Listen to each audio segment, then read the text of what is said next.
Assalamu alaikum. This is Sarwat bint Aziz, lecturer, Department of English, Cox's Bazar City College, Cox's Bazar. Hello students, hope you are well. Today this class is for honors third year students and subject is 16th and 17th century poetry.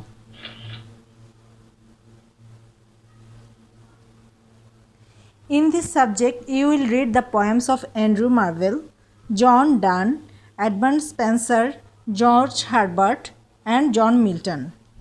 Today I am going to discuss a poem of John Donne.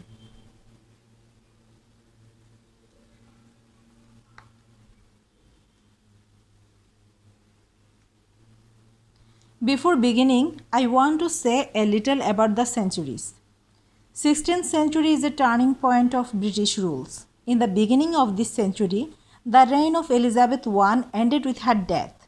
From 1558 to 1603, this period is called the Elizabethan period. It is also known as a golden period in English literature.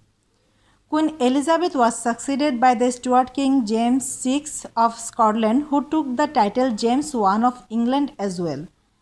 English literature of his reign as James I from 1603 to 1625 is properly called Jacobean period. These years produced a gallery of authors of genius. John Donne is one of them. Donne was born in London on 22nd January in 1572 into a recusant Roman Catholic family when practice of that religion was illegal in England. His father was also named John Donne and his mother's name was Elizabeth Heywood. In 1576, when he was only 4, his father died.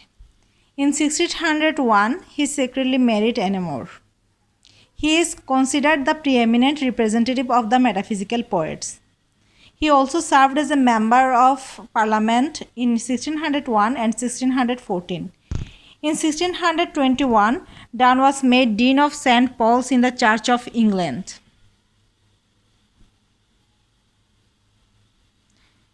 His notable works are Holy Sonnets, Death Be Not Proud, The Canonization, A Valediction Forbidding Mourning, Better My Heart, Paradoxes and Problems, Anniversaries, Devotions Upon Emergent Occasions, Pseudo-Martyr. He died on 31st March 1631. As John Donne is a metaphysical poet, we have to know what is metaphysical poetry. Meta means after or beyond and physics means physical nature. So the literal translation of metaphysical is beyond the physical. অর্থাৎ metaphysical poetry সেই সমস্ত poetry হয়ে থাকে যা body সম্বন্ধীয় নয় বা ধরা ছোঁয়ার বাইরে. It goes beyond the physical world of the senses and explores the spiritual world. It is spiritual and has often religious themes. It focuses on love as the union of soul. It has some features. I am briefly discussing some of its features. They will help you to get a knowledge of metaphysical poem. First of all, metaphysical poem has abrupt beginning. Abrupt means sudden or unexpected, যেটা হঠাৎ করে শুরু হয় কোনো একটা কবিতা যখন কোনো মানে হঠাৎ করে শুরু হয়ে যায়. It uses metaphors. Metaphors means রূপক বা উপমা. এটাকে আমরা এভাবে বলতে পারি a figure of speech in which a word or phrase is applied to an object or action to which it is not literally applicable. For example, we can say that he is a black sheep of his family. The person is neither a black nor sheep, but he is considered to be a black sheep. A black sheep means useless or worthless person. So it is the metaphor in the sentence. Then comes to the feature pun. Pun means shabdo kautuk. It is a form of wordplay that exploits multiple meaning of a term or of similar sounding words for an intended humorous or rhetorical effect. Paradox হচ্ছে প্রচলিত মতের বিরুদ্ধ মত. A contradictory statement which when investigated may prove to be well founded or true. Meter. Meter is a unit of rhythm in poetry, the pattern of the beats. It is also called a foot. You have already read about it in your first year. honors first year. A metaphysical conceit is a complex and often lofty literary device that makes a far-stretched comparison between a spiritual aspect of a person and a physical thing in the world. একটা মানুষের পার্থিব এবং আধ্যাত্মিক দিকের একটা তুলনা বোঝায়। Metaphysical wit is also a noteworthy feature of metaphysical poetry. Metaphysical wit is the expression of one's idea and thoughts using aptly and technically the words and various figures of speech in such a manner as to provide pleasure to the readers. And the last one is platonic love. Platonic love is another feature of metaphysical poetry. Platonic love means spiritual love which is free from elements of physical love. Now come to the poem. Today's poem is Death Be Not Proud. It is written between February and August 1609 and published in 1633. It is a 14-line poem. In this sonnet, Donne has combined the Shakespearean and Petrarchan style. The division of the sonnet reflects the Shakespearean structure, whereas the rhyme scheme shows the structure of Petrarchan sonnet. Here the poet personifies the death and treats it as a real Christian soul.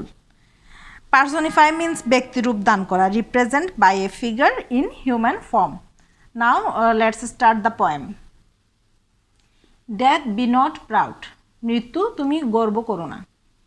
Death be not proud, though some have called thee mighty and dreadful. মৃত্যু তুমি গর্ব করো না, যদিও তোমাকে অনেকে শক্তিশালী এবং ভীতিকর মনে করে থাকে। Here the speaker is addressing death as a person. He is saying to him that don't be proud of you. People may think that you are very scary and powerful, but actually you are not so terrible. For thou art not so. আসলে তুমি তা নও। For those whom thou thinkst thou dost overthrow, die not, poor death, nor yet canst thou kill me. যারা মনে করে তুমি তাদের পরাস্ত করতে পারবে বা মেরে ফেলতে পারবে, তারা আসলে মারা যায় না। হতভাগ্যর মৃত্যু, এমনকি তুমি আমাকেও মারতে পারবে না। এখানে ডোস্ট যে ওয়ার্ডটা ইউজ করা হয়েছে, doest is an old fashioned second person singular form of the verb do. তার মানে ইউর ক্ষেত্রে এখানে ডোস্ট ওয়ার্ডটা আগে ইউজ করা হতো, এখানে ইউ ওয়ার্ডটাও কিন্তু নেই, তার বদলে কি আছে, দি আছে, দাও আছে, এই ওয়ার্ড দুটা রয়েছে। From rest and sleep, which but thy pictures be. বিশ্রাম এবং ঘুম যা তোমারই প্রতিচ্ছবি, মাচ প্লেজার, অনেক আনন্দের। আমরা যখন বিশ্রাম নিই বা ঘুমাই তখন তা একটা মৃত্যুরই ছবির মতো মনে হয়। অবশ্য এটা অনেক আনন্দের হয়ে থাকে। যখন আমরা অনেক কাজ করি, অনেক ক্লান্ত হয়ে পড়ি, তখন আমাদের কিছুক্ষণ যে আমরা বিশ্রাম নিই অথবা ঘুমাই, তখন ওটা দেখতে অনেকটা মৃত্যুর মতোই মনে পড়ে, কিন্তু পার্থক্য থাকে ব্রেথ, মানে আমরা ঘুমের মধ্যে আমাদের শ্বাস প্রশ্বাস চলে, শরীরে যাবতীয় কাজকর্ম চলে, কিন্তু যখন আমরা মারা যাই তখন আমাদের ওই কাজটা বন্ধ থাকে। ডিফারেন্স শুধু এতটুকুই, বাট ছবি একই। Then from thee much more must flow, যেটা তোমার চাইতে বেশি প্রবাহিত হয়। মানে এই যে বিশ্রাম এবং ঘুম, যেহেতু এই সময় আমাদের রক্ত চলাচলও চলে, শ্বাস প্রশ্বাসও চলে, আমাদের হৃৎপিণ্ডের কাজকর্ম সব হচ্ছে, সব কিছু ফ্লো চলছে, তো এটা হচ্ছে তোমার চাইতে অনেক বেশি আনন্দদায়ক মৃত্যুর চাইতে। And soonest our best man with thee do go. Soonest our best man, এই বেস্ট ম্যান হচ্ছে কবি এখানে সোলজারদেরকে বোঝাচ্ছে, যারা দেশের জন্য যুদ্ধ করে মারা যাচ্ছে, তারাই হচ্ছে বেস্ট ম্যান। তাহলে এবং আমাদের সবচেয়ে ভালো মানুষদের তুমি খুব তাড়াতাড়ি তোমার সাথে নিয়ে যাও। Rest of their bones and souls delivery, তাদের অবশিষ্ট হাড়গোড় এবং তাদের আত্মা তোমার মাধ্যমে স্রষ্টার কাছে পৌঁছায়। এখানে আসলে কবি তাকে খুব হেয় করে একটা ডেলিভারি ম্যানের সাথে তুলনা করেছে, যে তোমার কাজ হচ্ছে শুধু এটাই যে আমাদের সবচেয়ে ভালো মানুষগুলোকে তুমি খুব তাড়াতাড়ি নিয়ে যাও এবং তাদের অবশিষ্ট হাড়গোড় এবং তাদের আত্মাও তুমি ডেলিভারি করে থাকো। দাও আর্ট স্লেভ টু ফেট, এই লাইনটাতে মৃত্যুকে কবি আজ্ঞাবহ বা দাস বা গোলাম হিসেবে তুলনা করেছেন। কেমন, thou art slave to fate, chance, kings and desperate man. তাহলে তুমি হচ্ছ ভাগ্যের কারণেই অনেকে মারা যায়। এই ভাগ্যের আজ্ঞাবহ। চান্স মানে অ্যাক্সিডেন্ট, এখানে অ্যাক্সিডেন্ট বোঝাচ্ছে বিভিন্ন অ্যাক্সিডেন্টেও হঠাৎ করে কারো মারা যায়। কিংস, অনেকের মৃত্যুর আদেশ নির্দেশ পরোয়ানাও রাজা বাদশারা করে থাকে। তো সেই ক্ষেত্রে kings is the reason for death.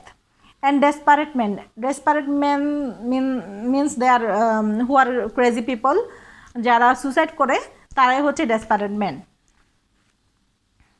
And dust with poison war and sickness dwell, এবং তোমার বসবাস বিষ, যুদ্ধ এবং অসুস্থতার মাঝে। And poppy or charms can make a sleep as well and better than thy stroke. এখানে পপি হচ্ছে নেশা জাতীয় ফুল যেটা থেকে ড্রাগস তৈরি হয়। অর চার্মস হচ্ছে এখানে জাদুমায়ার বলে, অনেকে হিপনোটাইজ করেও ঘুম পাড়িয়ে দেয়। তাহলে এই নেশার ফলে যে আমাদের নেশাটা হয় বা জাদুর যে মায়া, সেটা আমাদেরকে আরও ভালো ঘুম দিতে পারে। And better than thy stroke, এবং সেটা তোমার আঘাতের চাইতে আরও অনেক ভালো। হোয়াই জুয়েলেস্ট দাও দেন, তাহলে তুমি কেন এত ফুলে ফেঁপে উঠছো? সুয়েলেস্ট মানে এখানে ফুলে ফেঁপে উঠা, মানে গর্বে ফুলে ফেঁপে উঠা। One short sleep past we wake eternally and death shall be no more, death thou shalt die. একটা ছোট্ট ঘুমের পরে আমরা চিরতরে জেগে উঠবো এবং মৃত্যু তখন তুমি থাকবে না, মৃত্যু তুমি তখন মারা যাবে।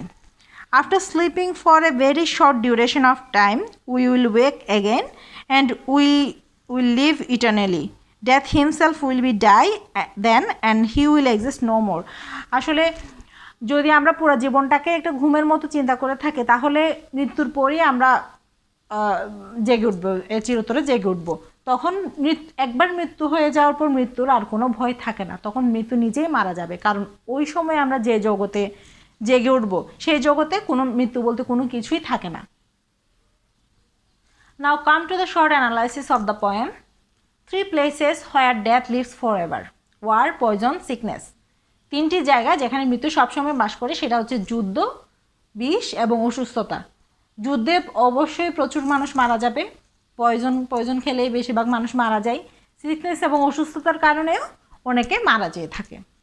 In this poem, poet addresses to death saying that there is no need for death to be proud.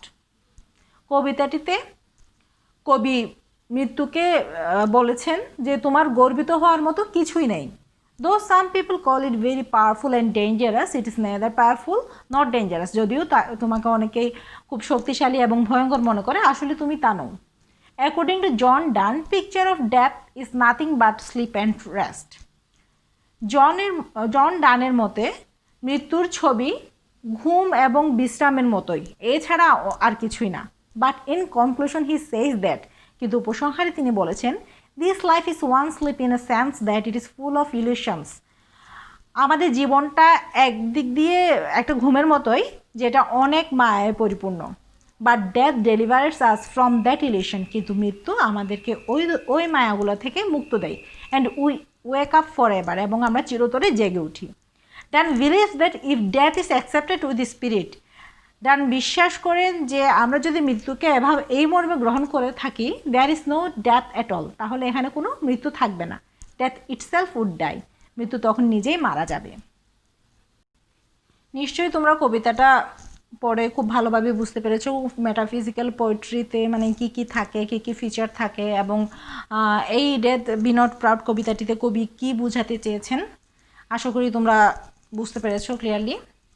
So thank you for joining my class. See you again with another poem. So until then, stay home, stay safe. Allah Hafiz.